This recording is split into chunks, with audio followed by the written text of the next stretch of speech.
ꯃꯌꯥꯝ ꯑꯅꯧꯕ ꯚꯤꯗꯤꯑꯣꯗ ꯑꯃꯨꯛ ꯇꯔꯥꯝꯅ ꯑꯣꯛꯆꯔꯤ ꯃꯌꯥꯝ ꯉꯁꯤꯒꯤ ꯑꯩꯅ ꯎꯍꯟꯒꯗꯧꯔꯤꯕ ꯚꯤꯗꯤꯑꯣꯁꯦ ꯃꯐꯝ ꯐꯖꯕ ꯉꯥꯛꯇꯅꯤ ꯚꯤꯗꯤꯑꯣꯁꯦ ꯂꯣꯏꯕ ꯐꯥꯎꯕ ꯃꯤꯠꯌꯦꯡ ꯇꯥꯃꯤꯟꯅꯁꯤ ꯃꯌꯥꯝ ꯃꯥꯡꯗ ꯎꯔꯤꯕ ꯃꯐꯝꯁꯦ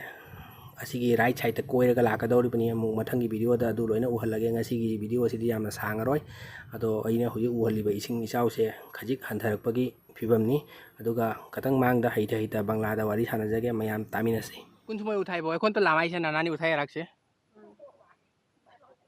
কেমন বড় বড় মাছ ধরেনি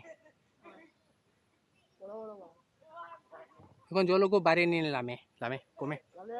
লামে এটা গাঁৱৰ নাম কিটা হা বড়কান্দি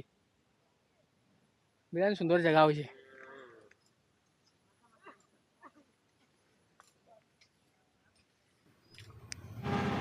ꯃꯌꯥꯝ ꯑꯃꯨꯛ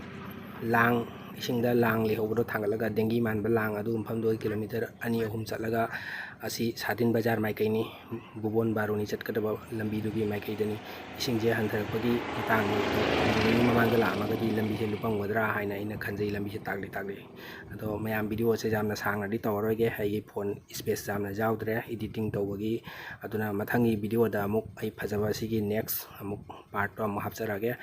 ꯌꯥꯝꯅ ꯁꯥꯡꯅꯁꯨ ꯚꯤꯗꯤꯑꯣ ꯑꯞꯂꯣꯗ ꯇꯧꯅꯤꯡꯗꯦ ꯃꯇꯝꯁꯨ ꯆꯪꯉꯤ ꯅꯦꯠ ꯐꯠꯇꯕꯅꯤꯅ ꯑꯗꯣ ꯉꯁꯤꯒꯤꯗꯤ ꯁ꯭ꯋꯥꯏꯋꯥꯏꯗ ꯑꯩ ꯚꯤꯗꯤꯑꯣꯁꯦ ꯇꯦꯟꯁꯟꯅꯕ ꯍꯣꯠꯅꯖꯔꯒꯦ ꯃꯌꯥꯝ ꯚꯤꯗꯤꯑꯣꯁꯦ ꯌꯦꯡꯕꯗ ꯐꯖꯕ ꯅꯨꯡꯉꯥꯏꯕ ꯄꯨꯛꯅꯤꯡ ꯅꯨꯡꯁꯤꯕ ꯐꯥꯎꯔꯒꯗꯤ ꯂꯥꯏꯛ ꯀꯣꯃꯦꯟ ꯁꯤꯌꯥꯔ ꯇꯧꯕꯤꯔꯝꯃꯨ ꯚꯤꯗꯤꯑꯣ ꯌꯦꯡꯃꯤꯟꯅꯕꯒꯤꯗꯃꯛꯇ thank you thanks for washing